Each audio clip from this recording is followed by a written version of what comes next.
మన రైతులు బాగుపడాలంటే మన చుట్టుముట్టు టీ చౌక అంటే డబ్బు కాదు, ప్రకృతి సహజ సంపత్తును వాడకుండానే 4 వానలు వస్తే మెట్ట భూముల్లో అవంతకవే పెరిగే పదార్థాలే నిజమైన ఆహార పదార్థాలు. అంటే మన మెట్ట భూమి రైతులు పెంచే నువ్వులు, ఉలవలు, అలసందలు, క్యారెట్, బీట్రూటు, దొండకాయలు, సొరకాయలు, దోసకాయలు, బూడిద గుమ్మడికాయలు, ఇలాంటి పదార్థాలే నిజమైన ఆహార పదార్థాలు. ఎందుకంటే హృదయ రోగాల్ని అరికెలు, సామెలు మూల ఆహారంగా దోసకాయ, సొరకాయ, బూడిద గుమ్మడికాయ జ్యూసుల్ని తాపిస్తూ పారిజాతం ఆకు, రావి ఆకు, గరికె ఆకు కషాయాల్ని తాగిస్తే 95% హార్ట్ బ్లాక్ అయింది.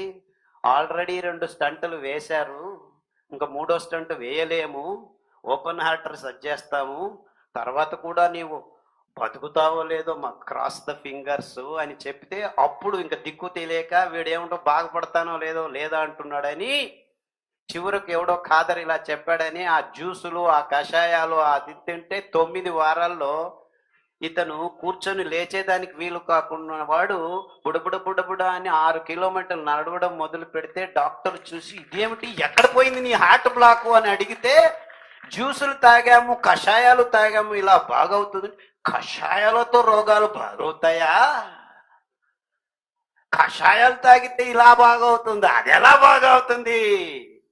మేము నమ్మము. నువ్వు నమ్మొద్దు బాబు, కషాయాలు తాగు, హార్ట్ బ్లాక్ ఉంటే కరిగిపోతుంది, తర్వాత నమ్ముదులే. ఇలా ఒక్కరు కాదు, ఇద్దరు కాదు, వందల వేల మంది బాగు చేసుకుంటున్నారు. ఎందుకంటే ఈ కషాయాలు ఇప్పటికీ రోడ్ల మీద అక్కడ పెరుగుతూ ఉన్నాయి. ఎవడు 1 నయా పైసా ఖర్చు పెట్టాల్సిన పని. అరికెలు, సామెలు, కొర్రలు, అండు కొర్రలు 4 వానలు వస్తే అవంతకవే పెరుగుతాయి. ఎవరు ఏమి కష్టాలు పడాల్సిన పని లేదు. పైన మెల్లగా అలా భూమిని దున్నేస్తే చిన్న నాగలితో 1/2 ఇంచు 1 ఇంచు నాగలితో మన ఎద్దులను వాడి భూమి ఎవరు దున్నుతారో? మా దగ్గర పెద్ద పెద్ద ట్రాక్టర్లు ఉన్నాయే, స్కీముల్లో సబ్సిడీలు ఇస్తున్నారు, గవర్నమెంట్ పాలసీలు చేశారు. ఎందుకంటే వాళ్ళు ట్రాక్టర్లు రెడీ చేసి పెట్టుకున్నారు, సూట్ కేసులు ఇచ్చారు. ఇక్కడ అందరి మీద ఈ ట్రాక్టర్లను తోలి ఎద్దులతో ఎందుకరా మీరు దున్నుతారో, డీజిల్ వాడండి అని చెప్పి ట్రాక్టర్లకు సబ్సిడీలు ఇచ్చి మీ దగ్గర నుంచి డబ్బులు వెనక్కి తీసుకుంటూ ఉంటే దిక్కు తోచక రైతు ఆత్మహత్యలు చేసుకుంటున్నాడు. అదే మీరు ఆ ఎద్దును 4 గడ్డి మాచలు అంటే ఆ కొర్రలు, అండు కొర్రలు పెంచిన తర్వాత ధాన్యం మీరు తీసుకోండి, ఆ గడ్డి ఆ ఎద్దుకు వేయండి, అద్భుతంగా తిని మళ్ళా రుజనానికి రెడీ అవుతుంది. ఆ ఎద్దుల్ని దున్నడం తర్వాత పెంచిన వేరుశెనగలు, నువ్వులు, వెర్రి నువ్వుల్ని మీరు గానుగల్లో తిప్పేదానికి ఆ ఎద్దుల్ని రోజుకు 2 గంటలు వాడితే అవి బతుకుతాయి. మనకు అద్భుతమైన వెర్రి నువ్వుల నూనె. వెర్రి నువ్వులు అంటే ఏమిటి అని మీరు అనుకుంటున్నారా? వెర్రి నువ్వుల నూనె తాగితే వెర్రిగా ఆడే మీ వెర్రితనము 6 నెలల్లో మాయమవుతుంది అని నేను ప్రాయోగికంగా చాలా మంది పిచ్చి వాళ్లకు, వెర్రి పట్టిన వాళ్లకు నూనె తాగించి కత్తి చాకు తీసుకొని అమ్మా నాన్నను పొడిచేదానికి వెళ్ళిన సోకాల్డ్ మానసిక వికారాలున్న రోగులకి బాగు చేస్తుంటే, అవునా ఇంత తొందరగా బాగుదా? వెర్రి నువ్వులన పేరే వెర్రి నువ్వులు రా, వెర్రి వెళ్ళేదో వెళ్ళిపోతుందని చెప్పారు, దానికే పెద్దవాళ్ళు పెట్టారు. వెర్రి నువ్వులు అంటే ఎలా ఉంటాయి అని అందరూ అడగటం మొదలు పెట్టారు. ఎందుకంటే మీకు అందరికి పిచ్చి పట్టింది కాబట్టి.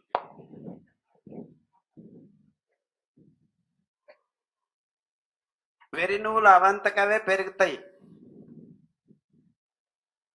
6 కేజీలు 7 కేజీలు ఒత్తితే 1/4 లీటర్ నూనె వస్తుంది. ఇన్ఫాక్ట్ పూర్వీకులు మీ నెయ్యి కంటే అతి అద్భుతమైన రుచి ఉన్న పదార్థం ఏదైనా ప్రపంచంలో ఉంది అంటే అది వెర్రి నువ్వుల నూనె. ఇన్ఫాక్ట్ నైవేద్యానికి వెర్రి నువ్వుల నూనెతోనే పులియోగర అలాంటి పదార్థాలని చేసేవాళ్ళు ముందు మన దేవాలయాల్లో. ఆ వెర్రి నువ్వుల నూనె వాసన తగిలితే చాలు మీ బుద్ధిమాంద్యం బాగవటం మొదలు పెడుతుంది. అలా ఈ autism, specially born child, differently abled, బుద్ధిమాంద్యం, ఇలా వేరే రకరకాలుగా పేర్లు పెడుతున్న చాలా మంది పిల్లలు ఇప్పుడు పుడుతున్నారు. 128 మంది. మన దౌర్భాగ్యం అది. మన ఆరోగ్యం ఒకవైపు పోగొట్టుకోవటం ఒక అంశం అయితే, పుట్టబోయే పిల్లల్ని సరిగ్గా పుట్టించుకోలేని దౌర్భాగ్య స్థితికి మానవ జాతి దిగజారింది గడిచిన 20-30 సంవత్సరాల్లో. అది మీరు తింటున్న ఆహార పదార్థాలే ముఖ్య కారణమని ఏ డాక్టరు చెప్పకపోవటం వల్ల, లేదు లేదు చేపలు తినండి, అందులో ఓమేగా యాసిడ్స్ ఉన్నాయి, ఓ మై గాడ్, అది తింటేనే మీ పిల్లలు బుద్ధిమాంద్యులుగా పుడుతున్నారు, అందులో లెడ్డు పాదరసం ఎక్కువైందని ఏ విజ్ఞాని చెప్పటం లేదు. మీకు అర్థమవుతుందా? ఇంత సరళంగా ఉంది విషయము.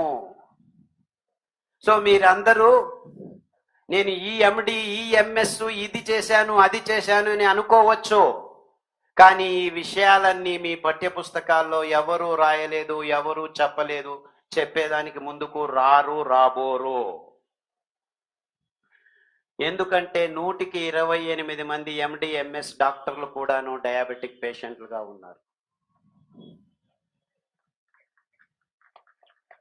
వాళ్లకు దిక్కు తెలియట్లేదు ఎలా బయటపడాలో.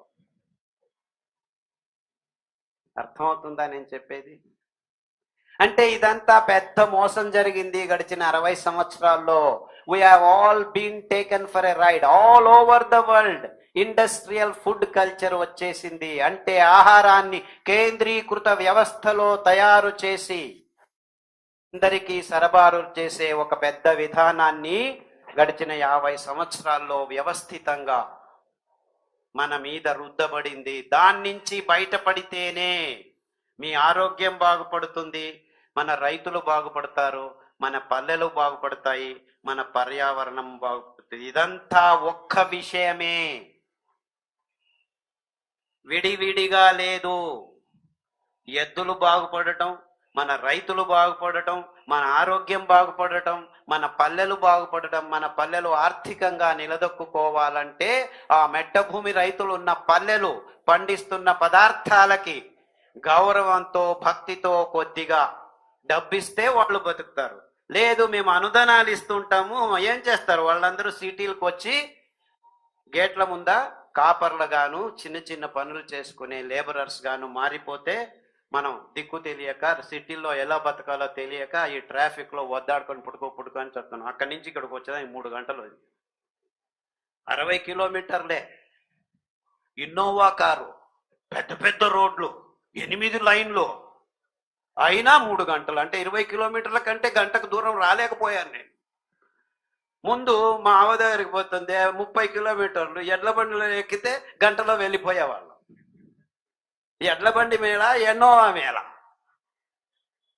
అంటే ఇన్నోవా ఎడ్ల బండి కాదు ఇక్కడ, అందరము ఒకే చోట గుమిగూడడం వల్ల ఈ రోగం తయారైంది, ట్రాఫిక్ అనే రోగం. ఎవడికి వాడు దూరంగా ఉంటే ఈ ఇబ్బందులు ఉండవు. అంటే ఈ నగర జీవనం నిజమైన ఆధునిక పెద్ద రోగం. This is the problem. We are not understanding that we are the reason. మనమే. వ్యవస్థ గబ్బు లేపింది మనల్ని. గబ్బు లేచింది ఎవరు? మనం. జూంకా వస్తుంది, నీఫా వచ్చింది, గబిలాల్ని చంపండి అంటున్నాడు. డెంగ్యూ వచ్చింది, దోమల్ని చంపు అంటున్నాడు. పంది రోగం వచ్చింది, పందుల్ని చంపు అంటున్నాడు. రోగం ఎవడికయ్యా వచ్చింది? రోగం ఎవడికి వచ్చింది? నీకో.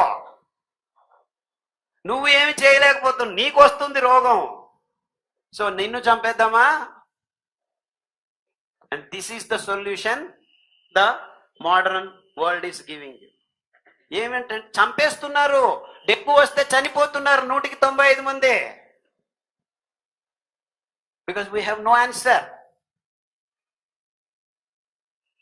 ఇలాంటి వాటినన్నిటినీ సమగ్రంగా ఆలోచిస్తే మీకు సమాధానాలు, పరిష్కారాలు చాలా సరళంగా ప్రకృతి వైపు దొరికినప్పుడు, చూసినప్పుడు మాత్రమే దొరుకుతాయి.